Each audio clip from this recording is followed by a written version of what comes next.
अहमदाबाद विमान हादसे में जिस तरीके के जख्म दिए हैं, ऐसा लगता है कि इन्हें भर पाना शायद वक्त के लिए भी मुमकिन नहीं होगा। 297 लोगों की जान चली गई है और दुख की इस घड़ी में हर किसी के मन में एक ही सवाल है कि आखिरकार ऐसा क्या हुआ कि विमान उड़ने के साथ ही जमीन पर आ गया। जांच एजेंसियों के सामने भी इसी सवाल का जवाब पता लगाने की चुनौती है और ये एक ऐसा सवाल है जिसे लेकर अहमदाबाद की सड़कों से लेकर और सोशल मीडिया तक कई अलग अलग थ्योरी चल रही। लेकिन जांच रिपोर्ट के सामने आने से पहले ऐसी किसी भी थ्योरी पर यकीन करना बिल्कुल एक तरीके से अपने आप को धोखा देने जैसा होगा। इसलिए नवभारत की लगातार कोशिश ये है कि आप तक हादसे से जुड़ी सिर्फ फैक्चुअल रिपोर्ट ही पहुंचाई जाए और जब इस हादसे की वजह जानने के लिए जब हम चर्चाएं कर रहे होंगे तो इस बात का पूरा ख्याल रखेंगे कि हम आपको सिर्फ साइंटिफिक और फैक्चुअल बातें ही बताएं। और इसीलिए इस वक्त स्टूडियो में हमारे साथ दो खास मेहमान हैं, एविएशन एक्सपर्ट के तौर पे मौजूद हैं। हमारे साथ स्क्वाड्रन लीडर कृष्ण मित्रों हैं और एयर सेफ्टी के एक्सपर्ट कैप्टन श्याम कुमार हैं। हम इस हादसे से जुड़े वीडियोस और फैक्ट्स सामने रखेंगे और इनके जरिए और इनसे चर्चा के दौरान इस समझने की कोशिश करेंगे कि आखिरकार क्या वजह रही होगी इस हादसे की और यह हादसा क्यों हुआ। तो फैक्चुअल इन्वेस्टिगेशन से पहले अभी जो जानकारी सामने आई है, पहले वो आपको बता दें।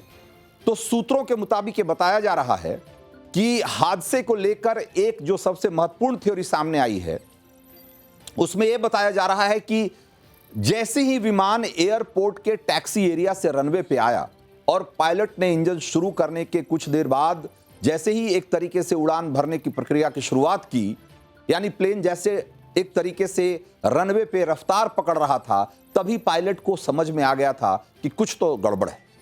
चूंकि प्लेन टेक ऑफ से पहले जो जरूरी स्पीड होती है, जो कि बहुत हाई स्पीड होती है, उस समय पायलट इमरजेंसी ब्रेक नहीं लगा पा रहे थे और इसलिए शायद उन्होंने यह फैसला किया कि अभी ब्रेक अटेम्प्ट करने की बजाय वो एक बार उड़ान भरेंगे और उसके बाद एक बार फिर से मुड़कर इमरजेंसी लैंडिंग कर लेंगे आगे बढ़ने से पहले। लेकिन 40 सेकंड के भीतर ही, जैसे ही टेक ऑफ हुआ उसके 40 सेकंड के भीतर ही विमान हादसे का शिकार हो गया।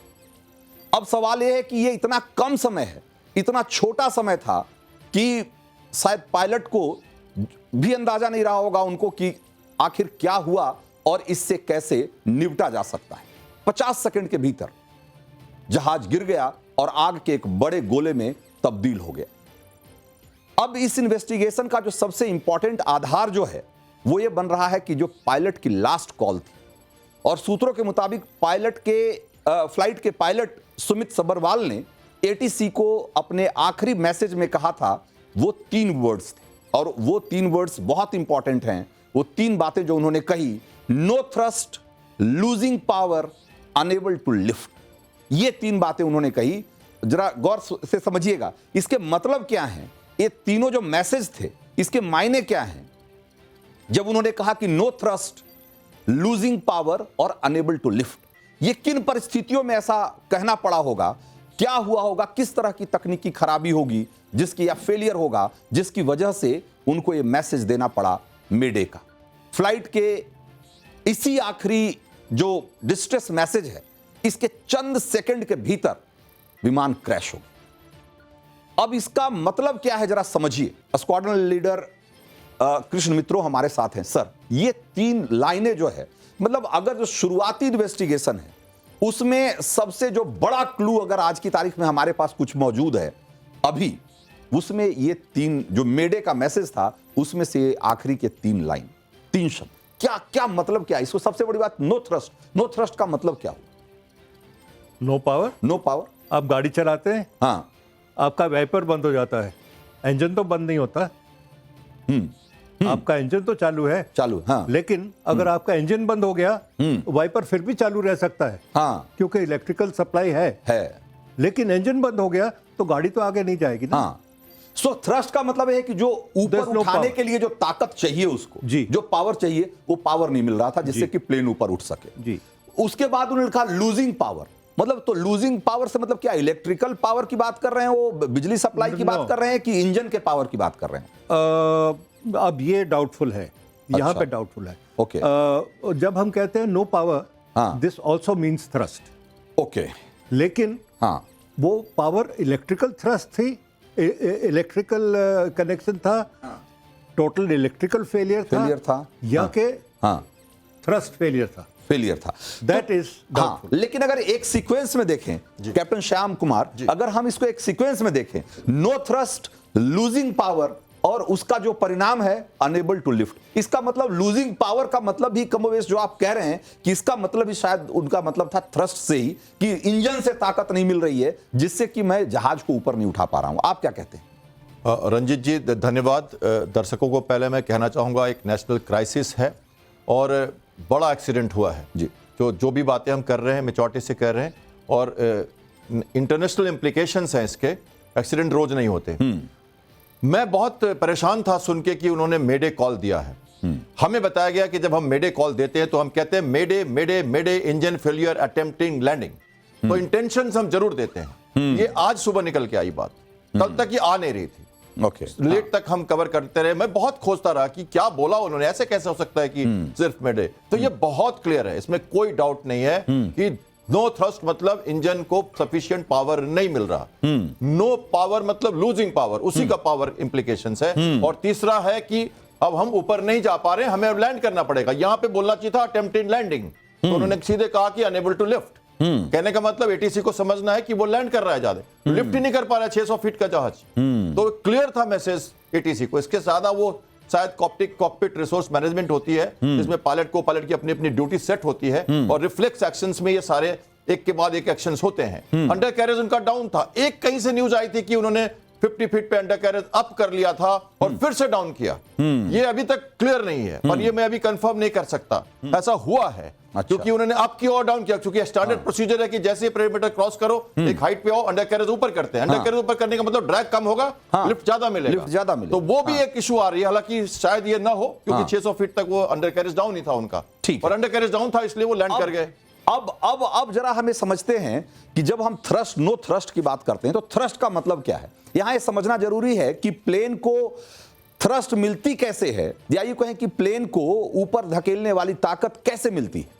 तो इसको जरा समझिए कि इसको कैसे, जरा सा इसको बताइए।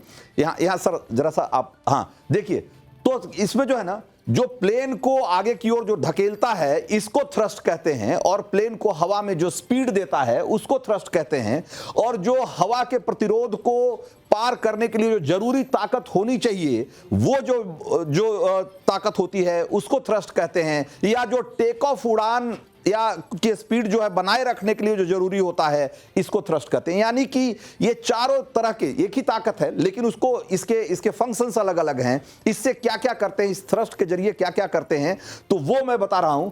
अगर थ्रस्ट नहीं मिल रहा है तो ये सारी चीजें आप नहीं कर पाएंगे। अब सवाल यह है कि जरा आगे दिखाइए कि थ्रस्ट किन परिस्थितियों में नहीं मिल सकता है, वो क्या क्या वजह हो सकती है जिसकी वजह से थ्रस्ट नहीं मिल सकता है। एक प्लेन को वो ताकत नहीं मिलेगी जिससे कि वो उड़ान भर सके। तो एक तो ये चार चीजें जो शुरुआती हमने जो रिसर्च किया उसमें हमें पता लगा कि भाई या तो इंजन फेल हो गया पूरी तरीके से, दूसरा कि इंजन या तो माल फंक्शन कर रहा था कि जितना थ्रस्ट जनरेट करना चाहिए था उतना नहीं कर रहा था। ये तो फेलियर है, कंप्लीट फेलियर की बात। दूसरा है कि नहीं भाई, जितना थ्रस्ट जनरेट करना चाहिए था उतना नहीं कर पा रहा था, जितना पावर जनरेट करना था उतना नहीं कर रहा था। तीसरा इंजन फ्लेम आउट, जो कि इसमें नहीं दिख रहा है क्योंकि इंजन में आग लगने जैसी कहीं कोई ऐसा धुएं हुए कि या आग लगते हुए दिखता नहीं है। और पावर कट की पूरी तरीके से इलेक्ट्रिकल सर्किट जो है वो काम करना बंद कर दे, और विंग्स के फ्लैप ठीक तरीके से नहीं खुले। इससे भी फ्लैप जो है, इससे भी जो थ्रस्ट है वो कम मिल सकता है। अब जरा ये जो आपको 4-5 चीजें दिख रही है, इसमें से मित्रों सर आपको क्या लगता है कि क्या हुआ होगा? देखिए, जहां तक के इंजन फ्लेम आउट की बात है, फ्लेम आउट का मतलब कोई आग नहीं लगनी। अच्छा, फ्लेम आउट का मतलब है जी कि हवाई जहाज में जी जेट इंजन में जी पेट्रोल को आग लगाई जाती है, ओके, इग्नाइटर्स के साथ जी, और वो इंपेलर्स वगैरह घुमाते हैं, इंजन को घुमाते हैं, उससे थ्रस्ट पैदा होती है। अच्छा, जब ये इग्नाइटर्स की आग बंद हो जाती है, पेट्रोल जलना बंद हो जाता है, अच्छा, उसको कहते हैं फ्लेम आउट। अच्छा, that is called flame out. अच्छा, इसका फ्लेम आउट मतलब जी, उसका रिजल्ट क्या होगा? इंजन फेलियर, फेल हो जाएगा। Okay, okay. इंजन माल फंक्शन, हाँ, इंजन के कई किस्म के माल फंक्शन हो सकते हैं। हाँ, इंजन में आवाज आ सकती है, हाँ, कोई इम्पेलर टूट सकता है, कोई कुछ भी हो सकता हाँ, है। हाँ, इंजन माल फंक्शन, टेम्परेचर हाई जा सकता है, हाँ, ऑयल प्रेशर हाई जा सकता है, हाँ, ऑयल प्रेशर लो हो सकता है, हाँ, ये सारे माल फंक्शंस हैं। अच्छा, लेकिन इंजन फेल हाँ, और फ्लेम आउट हाँ, आर कनेक्टेड। कनेक्टेड।